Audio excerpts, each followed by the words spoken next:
উৰিয়ামঘাটত উচ্ছেদৰ জাননী লাভ কৰাৰ পাছতেই শ শ বেদখলকাৰীয়ে এৰিছে নিজৰ ঘৰ আৰু টালি টোপোলা বান্ধি এতিয়া নগাঁও কলিয়াবৰ জিলাত প্ৰৱেশ কৰা পৰিলক্ষিত হৈছে। গাড়ীয়ে গাড়ীয়ে নগাঁও কলিয়াবৰ জিলাত প্ৰৱেশ কৰিছে শ শ বেদখলকাৰী। আমি দৃশ্যাংশ দেখুৱাইছো, যাক লৈ এই ঘটনাক লৈ এতিয়া তীব্ৰ আচলতে প্ৰতিক্ৰিয়াৰ সৃষ্টি কৰিছে।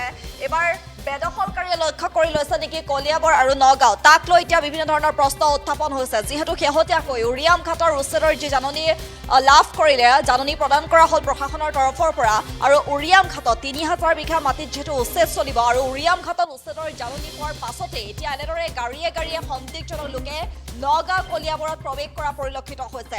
একাংশই এই অভিযোগ উত্থাপন কৰিছে, এবাৰ নগাঁও কলিয়াবৰ লক্ষ্য কৰি লৈছে নেকি বেদখলকাৰীয়ে সন্দেহযুক্ত নাগৰিকে এবাৰ নগাঁও কলিয়াবৰত লক্ষ্য কৰি লৈছে নেকি বাহৰ পাতৰ, কিয়নো এনেদৰে দেখা গৈছে উৰিয়ামঘাটত উচ্ছেদৰ জাননী লাভ কৰাৰ পাছতেই গাড়ীয়ে গাড়ীয়ে সন্দেহজনক লোকে নগাঁও কলিয়াবৰত ভিৰ কৰিছে।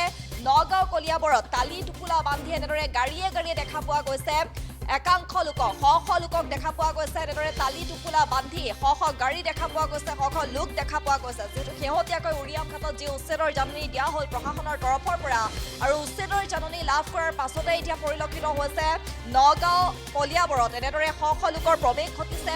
গাড়ীয়ে গাড়ীয়ে টালি টোপোলা বান্ধি এনেদৰে শ শ লোকৰ প্ৰৱেশ আচলতে ঘটিছে, আৰু যাক লৈ সন্দেহ প্ৰকাশ কৰা হৈছে যে এয়া বেদখলকাৰীয়ে এইবাৰ নগাঁও কলিয়াবৰ লক্ষ্য কৰি লৈছে নেকি, তাক লৈ এতিয়া বিভিন্নজনে প্ৰতিক্ৰিয়াৰ সৃষ্টি কৰিছে, বিভিন্ন ধৰণৰ প্ৰশ্ন এতিয়া উত্থাপন হৈছে। এয়া দৃশ্যাংশ দেখুৱাইছো, এনেদৰে নগাঁও জিলাত প্ৰৱেশ কৰিছে শ শ বেদখলকাৰীয়ে গাড়ীয়ে গাড়ীয়ে নগাঁও জিলাত প্ৰৱেশ কৰিছে নেকি সন্দেহজনক নাগৰিকে। কলিয়াবৰৰ ৰাজপথত এনেদৰে দেখা গৈছে ঘৰুৱা সা সামগ্ৰী আৰু মানুহ পূজা কঢ়িয়াই নিয়া বাহনৰ শাৰী এনেদৰে দেখিবলৈ পোৱা গৈছে। আমি ইয়াত দৃশ্যাংশ দেখুৱাই গৈছো, ৰাইজে এয়া উচ্ছেদিত লোকে ব্যৱহাৰ কৰা বাহন বুলিও একাংশই যিহেতু সন্দেহ প্ৰকাশ কৰিছে। এওঁলোক উৰিয়ামঘাটৰ উচ্ছেদিত লোক বুলিও যিহেতু এক প্ৰকাৰে সন্দেহ প্ৰকাশ কৰা হৈছে। সন্দেহজনক লোকসকলে ৰাষ্ট্ৰীয় ঘাইপথৰে এনেদৰে নগাঁও জিলাত প্ৰৱেশ কৰাক লৈ এতিয়া বিভিন্ন ধৰণৰ আচলতে প্ৰতিক্ৰিয়া প্ৰকাশ কৰিছে উচ্ছেদিত লোকে বাবে সন্দেহজনক নাগৰিকে। আচলতে এইবাৰ নগাঁও আৰু কলিয়াবৰত এনেদৰে বাহৰ পাতাৰ পৰিকল্পনা কৰিছে নেকি বা লক্ষ্য কৰি লৈছে নেকি, তাক লৈও এতিয়া আচলতে বিভিন্ন ধৰণৰ প্ৰশ্ন উত্থাপন হৈছে। অসম এখন চৰণীয়া পথাৰৰ দৰে হৈ পৰিছে, এনেদৰে এইবাৰ প্ৰতিক্ৰিয়া প্ৰকাশ কৰিছে অসম জাতীয়তাবাদী যুৱ ছাত্ৰ পৰিষদেও। অসম এখন চৰণীয়া পথাৰৰ দৰে হৈ পৰিছে, উচ্ছেদ চলিবই লাগিব। উৰিয়ামঘাটত উচ্ছেদৰ জাননী পোৱাৰ পাছতেই শেহতীয়াকৈ যেনেদৰে এতিয়া গাড়ীয়ে গাড়ীয়ে যি আচলতে সন্দেহজনক লোকে প্ৰৱেশ কৰা পৰিলক্ষিত হৈছে, টালি টোপোলা বান্ধি নগাঁও কলিয়াবৰত প্ৰৱেশ কৰা পৰিলক্ষিত হৈছে। এইবাৰ নগাঁও কলিয়াবৰত আচলতে বাহৰ পতাৰ পৰিকল্পনা কৰিছে নেকি উচ্ছেদিত লোকসকলে। উৰিয়ামঘাটৰ পৰা সন্দেহজনক নাগৰিকে আহি এতিয়া নগাঁও কলিয়াবৰত বাহৰ পতাৰ পৰিকল্পনা কৰিছে নেকি, তাক লৈ এতিয়া বিভিন্ন ধৰণৰ আচলতে প্ৰতিক্ৰিয়া অব্যাহত আছে। তাৰ সমান্তৰাল এইবাৰ অসম জাতীয়তাবাদী যুৱ ছাত্ৰ পৰিষদেও এই সন্দৰ্ভত তীব্ৰ প্ৰতিক্ৰিয়া প্ৰকাশ কৰিছে।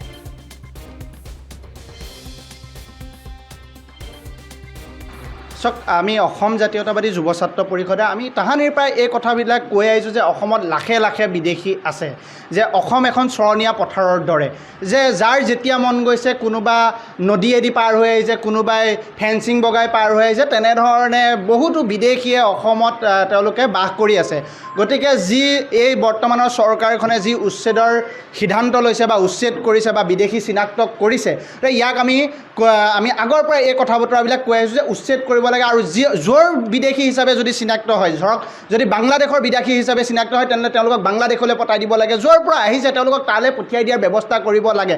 আপোনালোকে চাওক, শেহতীয়াভাৱে যেতিয়া ভাৰতীয় নাগৰিকসকল আমেৰিকাত তেওঁলোকক যেতিয়া বিদেশী হিচাপে ঘোষণা কৰিছিল, তেওঁলোকক কেনেধৰণে পঠাই দিছিলে ভাৰতীয় নাগৰিকসকল, সেয়া আমি সংবাদ মাধ্যমৰ জৰিয়তে আমি গম পাইছিলোঁ বা দেখা পাইছিলোঁ। গতিকে আমিও অসমত যিসকল বিদেশী আছে, সেয়া য'ৰে বিদেশী নহওক, তেওঁলোকক উচ্ছেদ কৰাৰ লগে লগে তেওঁলোকক য'ৰ পৰা আহিছে অসমৰ পৰা পঠাই দিবৰ কাৰণে আমি ইয়াক দাবী কৰি আহিছোঁ। গতিকে চাওক, শেহতীয়াভাৱে উৰিয়ামঘাটত যি জাননী প্ৰেৰণ কৰিছে প্ৰশাসনে, তাৰ পিছতে গাড়ীয়ে গাড়ীয়ে তেওঁলোকৰ যি উৰিয়ামঘাটত থকা সেইসকল বিদেশী, তেওঁলোকে আচলতে নগাঁও দিশে অহা বা কলিয়াবৰৰ মাজেদি পাৰ হৈ যোৱা আমি দেখা পাইছোঁ।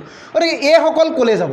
ক'ত থাকিব আমাৰ এটা ডাঙৰ প্ৰশ্ন হৈছে আৰু আমাৰ কলিয়াবৰৰ ৰাইজ নগাঁৱৰ ৰাইজ শংকাত ভুগিছে যে এইসকল আহি ক'ত বহিব গতিকে আমি কলিয়াবৰ প্ৰশাসন নগাঁও প্ৰশাসনক আমি আহ্বান জনাইছোঁ যাতে এইসকল যিসকল উৰিয়াম ঘাটৰ পৰা উঠি আহিছে প্ৰশাসনৰ জাননীৰ পিছতে তেওঁলোক যাতে কোনো কাৰণত আহি নগাঁৱৰ কোনো অঞ্চলত তেওঁলোক বহিব নোৱাৰে বা চৰে চাপৰিয়ে থাকিব নোৱাৰে ইয়াৰ ওপৰত ব্যৱস্থা লওক নহ'লে কথাটো একেটাই আচলতে আপোনালোকে তাৰপৰা উঠাই দিলে আকৌ আহি কোনোবা এটা অঞ্চলত থাকিলে আকৌ তেনেকৈ 10-12 বছৰ গ'ল আকৌ তেওঁলোকে তাৰপিছত আকৌ ইয়াৰ পৰা উঠাই দিলে আকৌ গৈ তেনেকৈ অসমখনতে থাকিলে আচলতে এই কথা বতৰাবিলাকে অসমৰ বিভিন্ন ক্ষেত্ৰত অৰ্থনৈতিক দিশটোত হওক অসমৰ জনগাঁথনিত হওক বিভিন্ন ধৰণে ক্ষতি কৰি আহিছে গতিকে আমি অসম জাতীয়তাবাদী যুৱ ছাত্ৰ পৰিষদ কলিয়াবৰ জিলা সমিতি আহ্বান জনাইছোঁ দাবী জনাইছোঁ যে উৰিয়াম ঘাটৰ পৰা যিসকল বৰ্তমান উঠি আহিছে যে আপোনালোকে সংবাদ মাধ্যমে ফুটেজ লৈছে বা আমাৰো দৃষ্টিগোচৰ হৈছে তেওঁলোক কলিয়াবৰৰ মাজেৰে কোন দিশলৈ গৈছে বা কলিয়াবৰৰ কোনোবা স্থানতে তেওঁলোকে মানে থাকিব নেকি তেওঁলোকে ইয়াতে